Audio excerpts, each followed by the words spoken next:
오늘 히브리서 1장입니다. 히브리서는 신약 성경 가운데 유일하게 저자를 알 수 없고 또 수신자가 누구인지도 기록되어 있지 않습니다. 우리가 앞에서 보았던 빌레몬서는 누구에게 보낸 거죠? 빌레몬. 디도서는 디도. 디모데 전후서는 디모데. 다 있잖아요. 그렇죠? 또 누가 보냈는지 바울이 보냈다 이렇게 앞에 다 써놨는데 오늘 1장 앞에 보시면 1절에 보시면 뭐라 그래요? 전혀 그런 누가 썼는지 바울 서신처럼 인사하는 내용이 없습니다. 근데 이제 일반적인 견해는 바울이 썼을 것이다 이제 이렇게 이야기를 하죠. 근데 정확하게는 누구인지 모른다. 그런데 여기 보니까 왜 제목이 히브리서일까요? 히브리서니까 누구에게 썼냐? 시브리에게 썼겠죠. 그럼 시브리가 뭘까? 시브리는 유대인들을 명칭할 때 시브리인 이렇게 이제 나오죠. 원어를 보면 헤브라이라고 되어 있는데 우리말로 이제 시브리 이렇게 이제 번역을 한 거죠. 이 시브리라는 뜻이 뭐냐면요, 건너온 사람들 이런 뜻입니다. 그럼 어디선가 이렇게 건너왔다 이 뜻인데. 이 역사적으로 보면 이스라엘 역사에 출애굽한 이스라엘 백성들이 뭘 건넜습니까? 홍해를 건넜잖아요. 그래갖고 이 가나안 사람들이 생각할 때는 이 유대인들을 뭐라고 생각하냐? 저 사람들은 저쪽 강에서 건너온 사람들, 바다에서 건너온 사람들 이렇게 여겼다는 겁니다. 그래서 시브리라고 말한 거죠. 그 또 한 가지는 뭐냐면 바벨론 포로 이후에 유대인들이 고국으로 돌아왔습니다. 근데 와보니까 고국에 누가 있어요? 이방인들이 살고 있었잖아요. 지난 70년 동안 이제 나라가 방치되어 있었으니까. 근데 이방인들이 생각할 때는 어떻게 생각했냐? 저 사람들 어디서 온 사람들이야? 이렇게 여겼다는 거예요. 그래서 사실 당시에는 유대인들을 좀 멸시하는 명칭이 시브리였어요. 그러다가 나중에는 사회적으로 신분이 낮은 사람들 또는 노예 계층들을 부를 때 저 사람들 시브리다, 시브리민이다 이렇게 이제 얘기를 했다고 합니다. 그래서 이 시브리라는 말은 사실 그렇게 썩 좋은 말이 아닌데 시간이 가면서 이게 유대인 또 이스라엘을 상징하는 명칭이 되었다는 것입니다. 그러니까 지금 히브리서라는 것은 누구에게 쓴 거예요? 유대인들에게 쓴 편지다 이렇게 우리가 이제 이해를 하면 됩니다. 우리가 히브리서 하면 가장 먼저 떠오르는 장이 있어요. 뭐죠? 믿음장 생각나시죠? 히브리서 11장에 보면 믿음의 사람들에 대해서 쭉 나옵니다. 그래서 저도 그렇지만 많은 목사님들이 히브리서 하면 11장 설교를 많이 하세요. 근데 사실 이 히브리서가 아주 중요한 이 서신서 중에 하나인 이유는 뭐냐면 구약과 신약을 연결해주는 책이 바로 이 히브리서다 이렇게 이야기합니다. 그래서 오늘도 이렇게 1장 보세요. 보면은 인용을 많이 합니다. 구약 성경이 상당히 많이 나와요. 그렇죠? 중간중간에 보세요. 5절, 6절, 7절, 8절, 9절, 10절, 12절 계속 보면은 구약 성경을 지금 인용을 했어요. 그래서 여러분 이방인 그리스도인들은 구약 성경을 모르죠. 모릅니다. 구약 성경을 몰라요. 근데 유대인들은 잘 알죠. 때문에 이 히브리서는 누구를 위해서 썼냐? 이 히브리서를 읽는 독자가 누구냐? 대부분이 유대인들이었다는 거예요. 유대인 그리스도인들이 이제 히브리서를 읽었다라는 것을 우리가 알 수가 있습니다. 그러면은 히브리서의 주제가 뭐냐? 상당히 많이 나오지만 결국은 무엇을 얘기하려는 것이었냐면 예수님이 누군가 이걸 알려주는 거예요. 사실 모든 서신서가 다 예수님을 이야기하지만 특별히 히브리서는요. 그러니까 유대인 그리스도인들은 예수님을 인정하지 않고 예수님을 믿지 않잖아요. 그래서 그들에게 예수님이 과연 누구신가? 앞으로 그 복음을 전하는 것이죠. 그래서 우리가 이 히브리서를 한 장 한 장 읽을 때 어디에 포커스를 잡냐면 예수님께 잡아요. 그래서 오늘도 1장에 나오는 모든 내용은 왜 이런 얘기를 했냐? 예수님 때문에 이야기한 거예요. 오늘 5절부터 마지막 절까지 계속 나오는 게 뭐냐면 천사가 나옵니다. 어떤 분들은 그래요. 이 천사에 대해서 무슨 동화책에나 나오는 또는 무슨 환타지 소설에나 나오는 그런 존재로 여깁니다. 그런데 여러분 성경에 보면 천사가 많이 나와요. 그렇죠? 천사에 대한 내용이 많이 나옵니다. 그래서 정확하게 천사가 어떤 존재인지, 왜 성경에 천사가 이렇게 많이 나오는지, 우리 주변에는 과연 천사가 어디 있는가 이런 생각도 들죠. 종종 그런 말도 합니다. 야, 저 사람 천사 같아 이런 말도 하지만 여러분 사람이 천사는 아니죠.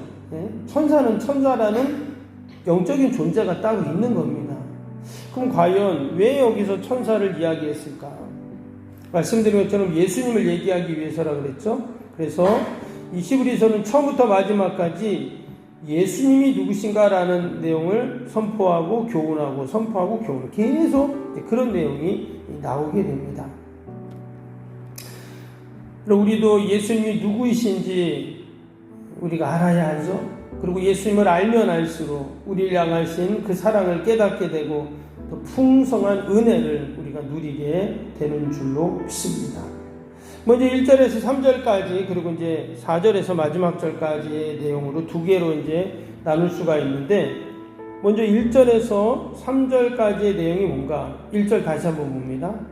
1절에 옛적의 선지자들을 통하여 여러 부분과 여러 모양으로 우리 조상들에게 말씀하신 하나님이, 그랬어요. 여기 보면 선지자가 나옵니다. 그렇죠? 옛적의 선지자를 통해서 하나님이 여러 부분, 여러 모양으로 우리에게 말씀하셨어요. 뭘 말씀하셨는가? 2절에 보니까 이 모든 날, 마지막 날에는 아들을 통하여, 예수님이죠. 아들을 통하여 우리에게 말씀하셨으니 이 아들을 만유의 상속자로 세우시고 또 그로 말미암아 모든 세계를 지으셨느니라. 이는 하나님의 영광의 광채요 그 본체의 형상이시라. 그의 능력의 말씀으로 만물을 붙드시며 죄를 정결하게 하는 일을 하시고 높은 곳에 계신 지극히 크신 이의 우편에 앉으셨느니라. 이 히브리서는 예수님이 누군가를 알려준다 했죠. 지금 예수님이 어떤 분인지 어떤 일을 하셨는지 쫙 지금 얘기하고 있습니다. 특히 2절 3절에. 근데 누구를 통해서 옛날에는 말씀하셨냐? 선지자를 통해 말씀하셨어요. 여러분 이스라엘 백성들에게 있어서 이 선지자라는 존재는 하나님 다음으로 중요한 사람입니다. 왜 그럴까요? 하나님의 뜻을 알려주잖아요. 그래서 유대인들은 하나님의 뜻이 뭔가, 하나님의 뜻대로 우리는 살아야 된다, 늘 그러기 때문에 그 하나님의 뜻을 하나님이 선지자를 통해 말씀하시니까 선지자가 너무나 중요한 사람이에요. 그런데 오늘 이 말씀을 쭉 보면 자신들이 생각할 때 정말 선지자가 중요하고 선지자가 하나님 다음으로 중요한 사람인데, 여기 보니까 누가 더 중요해요? 예수님이 더 중요한 거예요. 그래서 예수님은 어떤 분이시냐? 선지자보다 더 우월하시고 더 뛰어나신 분이 바로 예수님이다. 이야기를 지금 1절에서 3절까지 쫙 하고 있는 것입니다. 그 다음에는 4절 보세요. 4절에 그가 천사보다 훨씬 뛰어남은 그들보다 더욱 아름다운 이름을 기업으로 얻으심이니. 여기 보면 누가 나오냐면 천사가 나왔죠. 마지막 절까지 계속 절마다 천사가 지금 언급이 되는데, 한마디로 여기도 뭐라 그랬어요? 그러니까 예수님이 천사보다 훨씬 뛰어나다 이렇게 얘기했어요. 그럼 천사가 뭐냐? 이 천사는 하나님의 대사죠. 그래서 이 땅에서 영적인 존재로서 하나님의 뜻을 이루어가고 뜻을 돕는 존재가 천사예요. 그러니까 선지자는 인간이지만 하나님 다음이 선지자이고 또 하나님 다음에 영적인 존재는 천사거든요. 근데 예수님은 어떤 분이냐? 그 선지자보다 뛰어나신 분, 천사보다 뛰어나신 분. 더 나아가서 예수님은 하나님과 동등되신 분. 이렇게 지금 이야기합니다. 3절에 그 말씀이 나왔죠? 3절에 보면 이는 하나님의 영광의 광채시요 그 본체의 형상이시라.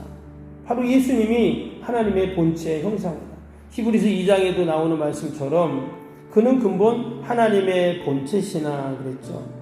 하나님과 동등됨을 취할 것으로 여기지 아니하시고 종의 몸으로 이 땅에 오셨다고 그렇게 말씀하셨습니다. 그러면 그 예수님이 이처럼 하나님의 본체이시고 또 하나님과 동등되신 예수님이 왜 이 땅에 오셨을까? 우리 3절 다시 한번 볼까요? 3절에 보니까 이는 하나님의 영광의 광채시요 그 본체의 형상이시라 그의 능력의 말씀으로 만물을 붙드시며 죄를 정결하게 하는 일을 하시고 높은 곳에 계신 지극히 크신 이의 우편에 앉으셨느니라. 예수님이 이 땅에 오셔서 하신 일들이죠. 우리의 죄를 다 정결케 하시는 일, 또 그 능력의 말씀으로 이 땅을 다 붙드시고 역사하시고 통치하시고 또 섭리하시는 이 일들, 그리고 지극히 높으신 이 하나님의 우편에 다 앉아 계신 분, 바로 그분이 바로 예수님이십니다 라고 지금 이야기하고 있는 것입니다. 여러분, 예수님은 지금도 동일하게 오늘 이 히브리서에서 뿐만 아니라 지금도 동일하게 오늘 3절의 말씀처럼 이 땅을 만물들을 다 붙잡고 섭리하고 계시고 저와 여러분의 모든 죄를 사하시고 또 지금도 하늘 보좌 우편에서 우리를 위하여 중보하시는 그 놀라운 하나님의 구원의 일들을 이루시는 줄로 믿습니다. 오늘도 저와 여러분 늘 예수님 생각하고 또 우리가 믿음으로 오늘도 승리하는 저와 여러분 되길 주님의 이름으로 축복합니다. 오늘 우리 말씀 생각하면서 또 금요일 기도 함께 기도하도록 하겠습니다. 금요일 기도입니다. 새 성전 건축을 통해 주님의 지상명령을 수행하게 하옵소서. 아멘. 복음의 능력으로 사람을 살리고 세우는 거룩한 공동체로 쓰임받게 하옵소서.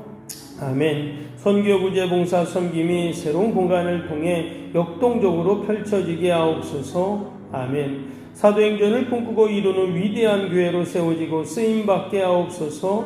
아멘. 성도들의 간절한 기도와 눈물의 헌신으로 든든히 서가는 교회가 되게 하옵소서. 아멘. 주의를 온전히 성수하며 온전한 11조항금을 드리는 성도가 되게 하옵소서. 아멘. 교회 모든 일꾼들이 성령과 지혜와 믿음과 은혜가 충만하게 하옵소서. 아멘. 온 성도들의 마음과 생각이 하나 되어 건축 과정에 큰 힘이 되게 하옵소서. 아멘.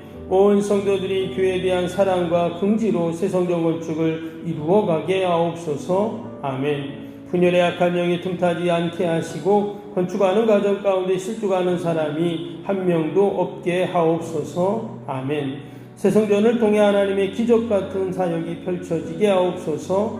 아멘. 생명력 있는 복음의 역사가 나타나는 부흥의 진원지가 되게 하옵소서. 아멘. 세계를 품고 열방을 위해 기도하는 공간, 거룩한 소통의 공간이 되게 하옵소서. 아멘. 성도들이 벅찬 마음으로 새 성전에 임할 하나님의 영광을 소망하게 하옵소서. 아멘. 하나님의 꿈과 비전이 아름답게 펼쳐지는 것을 다 함께 누리게 하옵소서. 아멘. 예수님의 이름으로 기도합니다. 아멘. 사랑과 은혜가 충만하신 하나님 아버지, 오늘도 선지자보다 뛰어나시고 천사보다 뛰어나신 예수님, 우리가 늘 주님을 의지하고 붙잡고 또 아버지 신뢰하며 우리가 늘 말씀 붙잡고 사는 저희들이 다 되게 하여 주옵소서.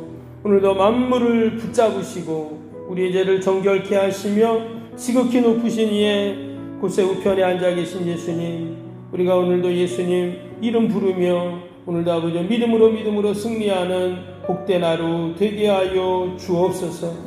아버지, 오늘도 우리가 또 많은 기도의 제목을 가지고 나왔습니다. 기도하고 부르짖고 간구할 때 하나님 다 들으시고 선하게 인도하여 주옵소서. 내 힘으로 할 수 없는 모든 인생의 문제들 하나님 다 아뢰오니 하나님 도와주시고 하나님 해결하여 주옵소서. 연약한 육신 날마다 강건케 하시고 오늘도 멀리 해외 사역하신 우리 선교사님들 하나님 선교지마다 성령의 기름 부음이 있게 하여 주시고 더 많은 도움의 손길들 기도의 원자들 연결시켜 주옵소서. 저희 교회 섬기는 많은 기관들과 또 아버지 우리 이웃들 하나님 축복하시고 하나님의 늘 은혜와 복이 넘치게 하여 주옵소서. 하나님, 오늘도 기도에는 이런 종류가 날 수 없다 하셨사오니 함께 믿음으로 우리가 함께 기도할 때 하나님께서 선하게 인도하여 주옵소서. 감사하며 예수님의 이름으로 기도하옵나이다. 아멘. 하늘에 계신 우리 아버지의 이름을 거룩하게 하시며 아버지의 나라가 오게 하시며 아버지의 뜻이 하늘에서와 같이 땅에서도 이루어지게 하소서. 오늘 우리에게 일용할 양식을 주시고 우리가 우리에게 잘못한 사람을 용서하여 준 것 같이 우리 죄를 용서하여 주시고 우리를 시험에 빠지지 않게 하시고 악에서 구하소서. 나라와 권능과 영광이 영원히 아버지의 것입니다. 아멘.